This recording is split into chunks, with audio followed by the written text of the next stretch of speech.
Hello, this is the Unperishable podcast, and I'm your host, Shari. I don't know about you, but higher education and all that is nice and necessary for some. But what I have learned to be true is research, education, mistakes, and experiences give the information we really need to be successful. Collective information is always available to help you level up in life and in your community. I really want to ensure that we do not perish for lack of knowledge and stay in the know with Shari and the Know Nation. Hello, everyone. Welcome back, Know Nation. We are on season 1, episode 2. And the title of this podcast is Hello, my name is, and we're talking about meeting your local legislators. We discussed a little bit about that in the last episode, and there was a call to action. Let me know how you did. What did you do? What did you learn? And also, make sure to follow us on Instagram at Unperishable Podcast. Let me start off by saying this about this podcast specifically.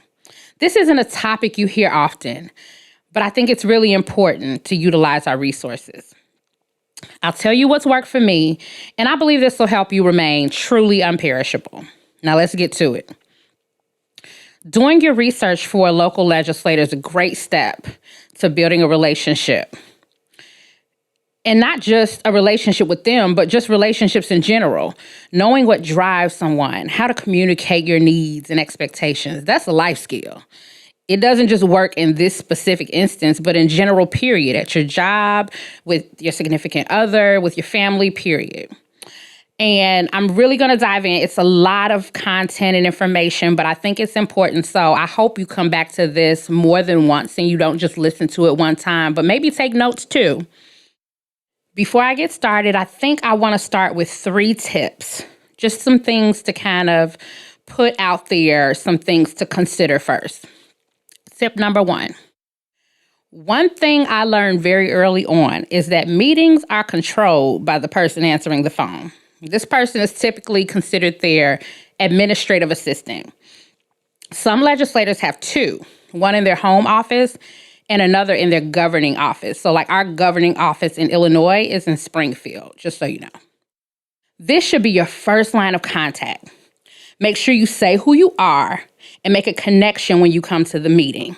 So what I do is think about what we talked about. I'm real chatty, so usually we have a little conversation outside of what we're talking about. You know, I'll say, remember me? I had the dog barking in the background. That whole thing will kind of, oh yeah, just so they can put a face with the many names that they've written down. Try something like that. If you're not chatty, just find something. I like your necklace. Where'd you get it from? Or if you see something that you recognize, it's not being, sketchy. It's building relationships. When you make the call to the office, be nice. She or he, whoever this person is, they control the schedule. Many times you get a better response by respecting that person because this is the person that can say, I think this is important. You might want to look into this. And with legislators, they have so many people that want their time. They have to have someone that they trust to weed through and know how to prioritize for them. You want that person to know who you are and to put you on the calendar in a spot that makes sense. So tip number 1, be nice. Know who's answering the phone is the person you really want to talk to, and make sure you kind of make that connection with them. Tip number 2, follow the chain of command. Do not go to Congress before you have talked locally to a legislator. Legislators respect the chain of command. And if you can say to someone, oh, State Representative so-and-so told me you could possibly help me with whatever, that speaks loudly. They hear that and they know each other. So that recommendation carries a lot of weight. Tip number 3, most meetings scheduled are short, like 15 minutes. And this can be a reality because of scheduling. But it's also because, honestly, if they're done talking to you in 15 minutes, you're done. I've had a lot of meetings that have been set up for 15 minutes and can turn into an hour because I have information, I have leverage, I have an issue that they can address. I'm not asking about federal issues in an alderman's office. And I have several viable solutions. When I come to not only make their job easier, but to get a result. So I don't feel like, oh, I shouldn't have to do the work for them. No, I feel like they're the person who can do the work for me. So how about I help you? So take that into consideration. So I just don't want you to get put off if you make the appointment or the schedule. They're like, oh, you only have 15 minutes. It could very well be only 15 minutes because of a tight schedule, depending on what they're doing calendar-wise. And it could be a reality. And it's not necessarily that they're pushing you out, but it's also something to consider. So I just don't want people to feel like they only gave me 15 minutes. You can do a lot in 15 minutes, and I'll get back to that very shortly. You've gotten your 3 tips. We're going to dive in. I'm going to do like a step-by-step process for meeting your local legislator first, because I think if I don't give you this, everything else won't make sense. So first, you have to find your local legislator. I know. I have to do what? It's not too much work. Because really think about it. How much do we investigate on like Facebook and Instagram? We will check comments, click on people's names that are mutual friends. It's not a lot of work because they're pretty easy to find. And do a little homework. You know, when you find them on their legislative pages, and the links for that will also be on the Unperishable webpage, you're going to have to do a little homework. If you can connect them to something local, where did they go to school? What community did they grow up in? Chicago is kind of small, but big. So if you can connect them that way, that's always nice to have something familiar.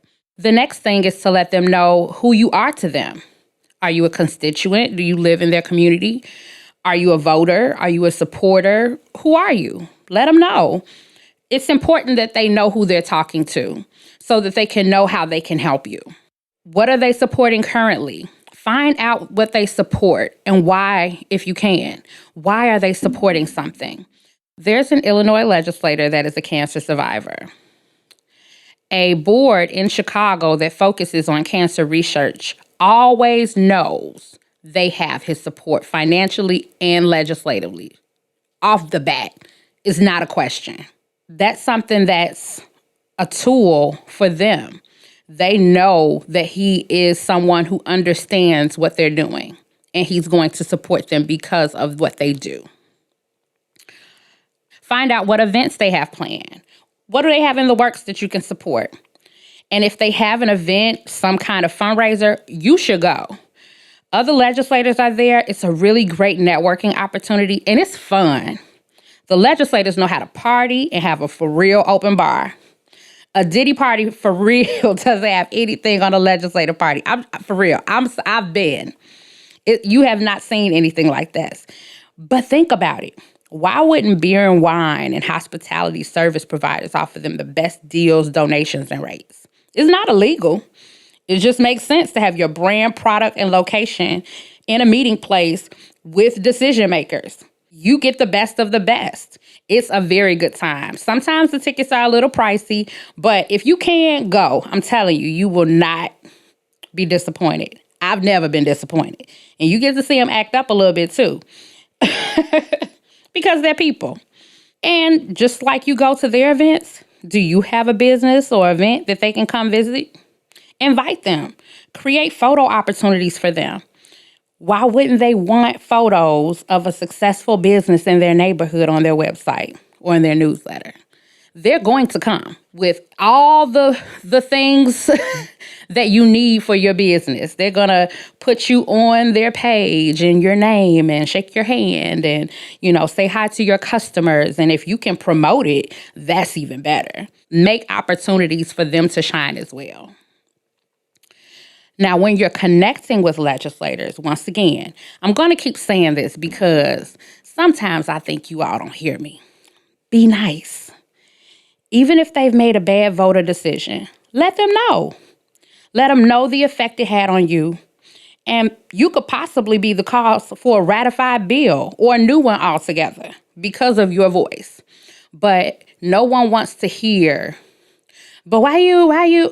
No one wants to hear that. Come solution minded. I think that's really important. And I think we do need to respect the fact that because we don't like it, that doesn't mean that everyone doesn't like it. There's someone who does need whatever they did, and they were probably the ones that spoke up and said something. So don't be mad. Do something. Always address them properly. State Representative blankety blank. I have a friend of mine, like just a friend. She's not a representative, but she won't let anyone call her Miss. She must be Mrs. She said she worked for that R. So I emphasize this and I call her Merces. But I think they should get the respect that comes with their title. They were elected into an office that affects a lot of people. So we should give them that respect as people in the community or, advocates of whatever. I want to make sure that that's being done. Even if you know them, I have very familiar relationships with some of the representatives, but I don't go around like, hey, Dave, I don't do that. I still give them that respect. When you meet them, introduce yourself first. Let them know who you are and where the connection to them is. My name is Shari, and I live in Dalton. I'm looking to buy in this area, so I wanted to know whatever. So even if you're not a part of their community, let them know what that connection is. That helps them, once again, to know who they're talking to, what kind of conversation to have, and kind of figure out what the need is for you. If you're a longtime resident in the community, say that. Did you vote for them? Say that. I voted for you multiple times. Say that. This is your time to create relevance, okay? So don't hold back now. This is how they know who you are, and you let them know how you roll, who you can influence. For me, I always mention I have a network of voters that includes over 1,500 parents and families in the south suburbs. This is leverage for me. If you attend a large church that might invite the legislator to speak for a few minutes, that's leverage and an opportunity. One thing that always puzzles me is that people don't invite legislators to things.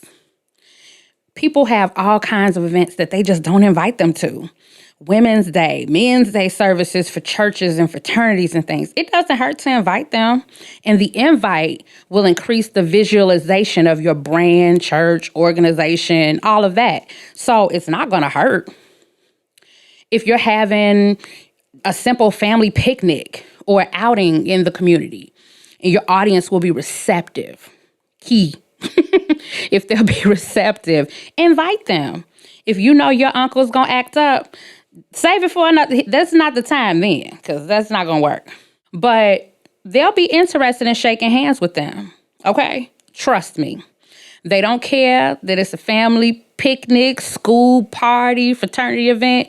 Voters are voters, period. That's how they look at it. You are a voter. Once you've kind of gotten through this whole part and process of things, a good question to ask is, what's an underutilized resource in the community? Let them tell you what's funded and not being used, because they know.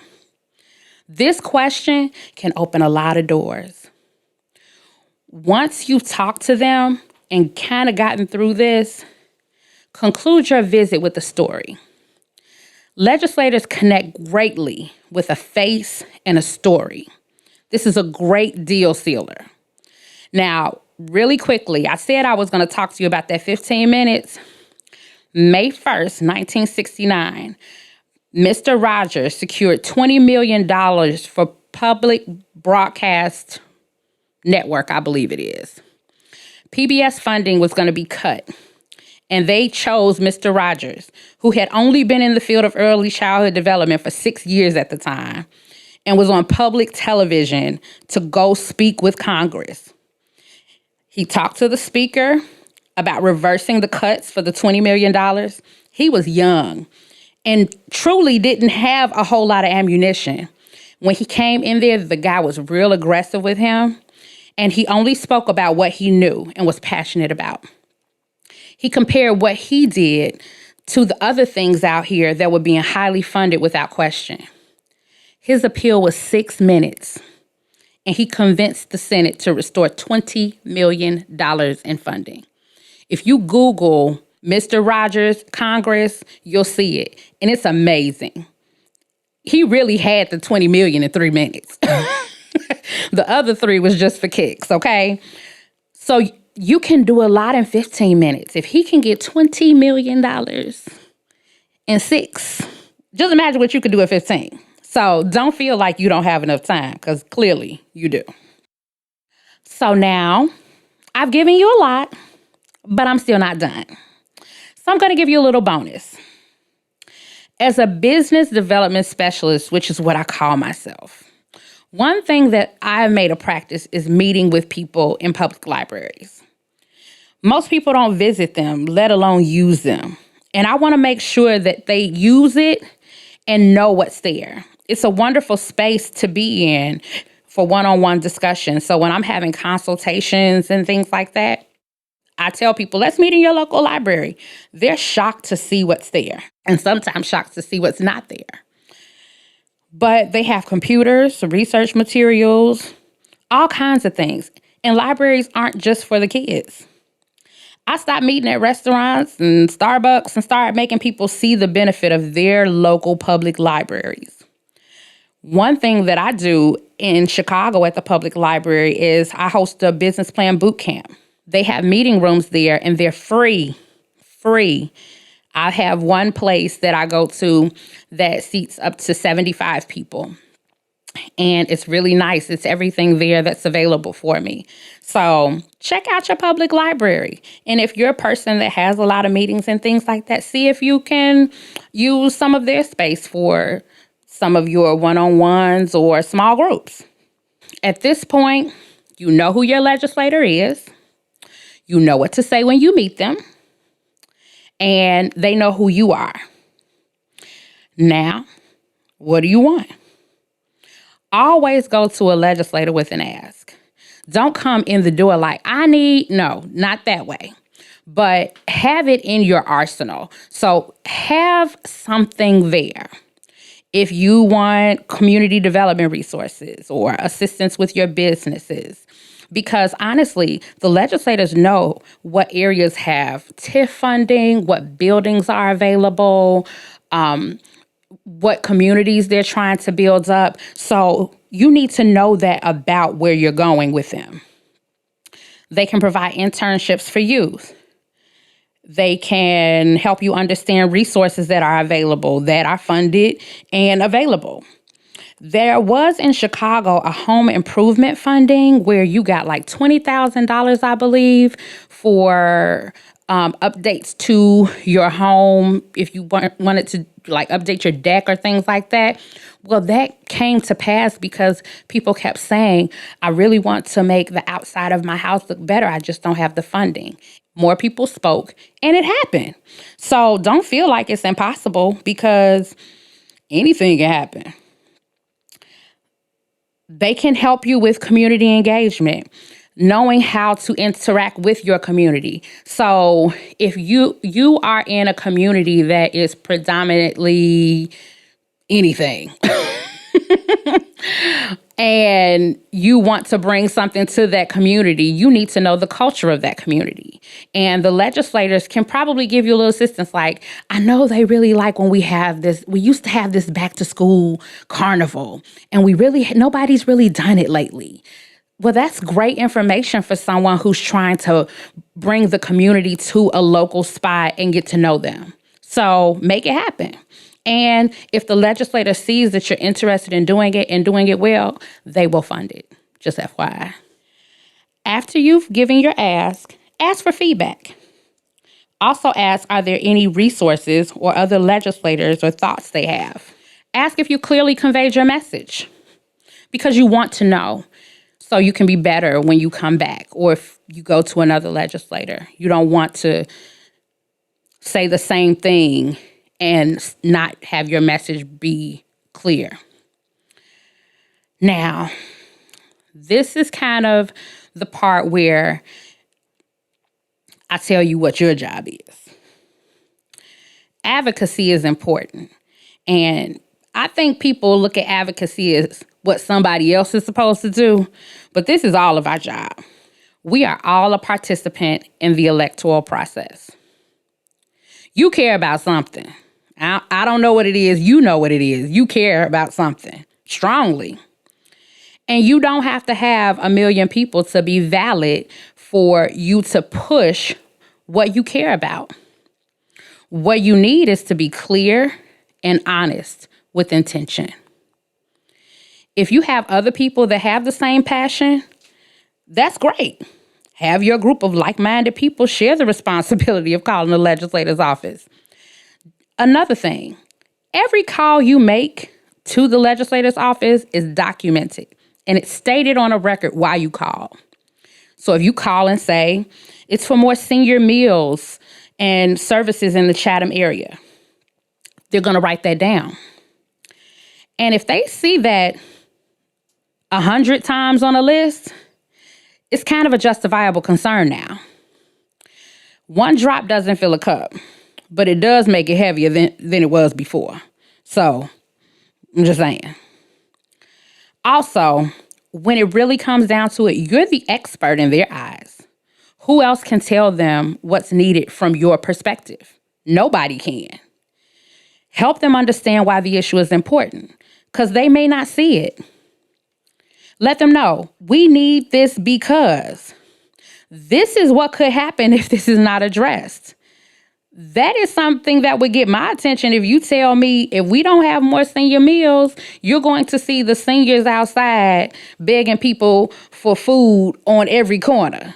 Okay, we're going to get some senior meals in this community, because that's the last thing a legislator needs, is to have all these seniors outside with cups begging for money. Nobody wants that. Just saying.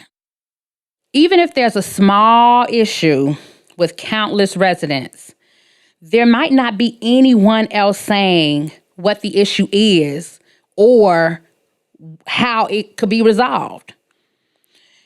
You want to be at the table when decisions are being made, or you want to be the person they know will give feedback and guidance, or you want to be the person they know will give good feedback and guidance in an area. Just a little thing that happened with me. So I attended National Louis University. As a student there, every student gets a bus pass, and you have to pay for it. It's not complimentary. And it costs a lot of money. It's that Venza, whatever it is. I don't know what it is because I don't use it. But you have to get it, and you have to pay for it. And I was kind of mad because I had to pay for parking, but I have a bus pass that I'm not using. And so I came to them because they thought this was just the best idea. Oh, it's just great because our students will be able to get here. They won't have to worry about a bus pass. But I don't need one. How about that? So I told them, I said, how about you give the option of the bus pass or credit towards the parking? Because it's the same money. When you added it up, what I was paying in parking was the same as what I would have paid for the pass. And they were like, well, we hadn't thought about that. They didn't change it, but I was glad that they thought about it at that point, because I wasn't the only person paying for a bus pass that I wasn't using and also paying for parking. So that's just one example of you being at the table and having people listen to you, because it's important. Another example was there were some decision makers that wanted to have a meeting with a state representative about some possible businesses opening up in an area. Well, the state representative contacted other businesses to ask them if they would also be at this meeting because it would affect their area. This was huge Because just imagine if these people came, had this meeting with the state representative with no feedback from the businesses that it would directly affect, because this was a huge deal and people could have lost their businesses and money when it really came down to it. So what you have to know is they need to know that you're someone they can call. They need to know who you are. They need to know how to get in touch with you, because this could have gone very, very wrong if he would have just taken the meeting, said, oh, yeah, do it, and not thought about the constituents in the area. This was huge. You want to make sure they know who you are. And how will you feel? How great would it be? How amazing if you're the person they call for insight. I think that's important. And I think it's something that we should all strive for.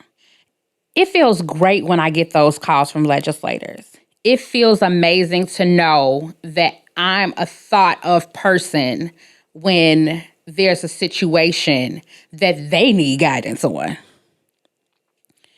And this is why it's important for you to be available and for them to know who you are, because then they can call you. If you never go to meet them and let them know what you know, they cannot call you. So be that person. Give them the opportunity to make a connection with you, build a relationship with you, and utilize your knowledge. Now, the representative I mentioned before is someone who I know pretty well, known him for years, really respect him as a legislator. I like that he doesn't have a problem ruffling feathers about his community and his constituents. He has a huge problem with anybody messing, taking money from, or finagling with his community partners. He don't play that. And I love it. I'm not going to say any names for this part. Maybe later. Oh, maybe if he's a sponsor, then he'll come on. Let me make that call. But there are some legislators that I admire a lot, but I don't know personally. And you probably have some too. So the first one is Juliana Stratton, our lieutenant governor. I love her, and I don't know her. I feel like she might be too young to be my auntie, but she could be my big cousin. Like I just think she's so cool, and she has all this just wonderful charisma, and low key, like, we voted for her. We didn't really vote for other people. I'm just saying, we were happy for Juliana. And I think that's a big thing. So, yes, she's my first one. And then our new Cook County treasurer is my second fave, Melissa Conyers-Irvin. She has the cutest daughter ever. I see her and I'm like, every time I see her daughter, I'm like, she's so cute. But what I love about Melissa is she's going to make you put some respect on her name. A couple times, people have kind of shaded her a little bit because her husband is an alderman in Chicago and she's a state rep. And they'll say, like, Alderman Irvin's wife. And she is so lyrically, professionally correct about how she claps back. You have to look it up because it's amazing. And every time she does it, I just want an afro and like a beret because I'm like, sis, yes, So, but she carries herself very well, but she has it. She has the education. She has the reputation. She has the character for it. So she carries a lot with her, and I like that. The next one, and I mean, these aren't really in any sort of order. I just, typed them, but I like them all. And then Jahan Gordon Booth, who is out of Peoria. She is such a voice for the underserved and really for all. She has had so many initiatives for expungement seminars. She did something that one of these days I'm going to call her office and see like if she can come to Chicago and do this. But she had a franchise seminar expo to help people know how they could start franchise businesses. Do you know how huge that is? Because it seems so unattainable for so many people. But she has the connect. She knows how to do it because they call her when they want to put franchises in her community. So that's huge. My last one for now. I have more, but these are like my top ones. Alderman Scott, he does the West Side Music Festival, and he became like a person that I knew because he had Belle Biv DeVoe at one of them, and that's my group. And then while we were there, he surprised us with Crucial Conflict. I was like, sir, who does that? Who would do that to us on the West Side? But it was so much fun, and he's just a good alderman for his space. Like his people know that he is about that community. So those are some of my favorites that I don't really know. So I know that was a lot, but it's important. It's all important. You need it. You need every step. And you all will be sending me messages like, guess what? I met my legislator, da-da-da-da-da, and you'll be hyped. And I'm going to be hyped with you because that's just the type of person I am. And I hope I made this feel like this was something doable. Like that was my goal, to not make it feel like this is so overwhelming. But it's doable because these are all things you do every day. Have conversations. Build relationships. That's what we do as a people. You're just doing it with someone that you've elected into office. How about that? Now, every episode, we have a call to action. And the call to action for the No Nation, this is your homework. Find a resource in your community that you didn't know was there. Is there a fitness program in your local park district? Do you all have a food pantry that you could use or volunteer at? Find out what you all got going on. I bet it's some nice stuff that you just don't know about. You're going to be mad. You'll be like, I've been living over here for 22 years. I didn't know whatever. So we will talk about it when we come back. And thank you for listening. Please let me know what you think. Make sure to subscribe. And until next time, No Nation, stay unperishable.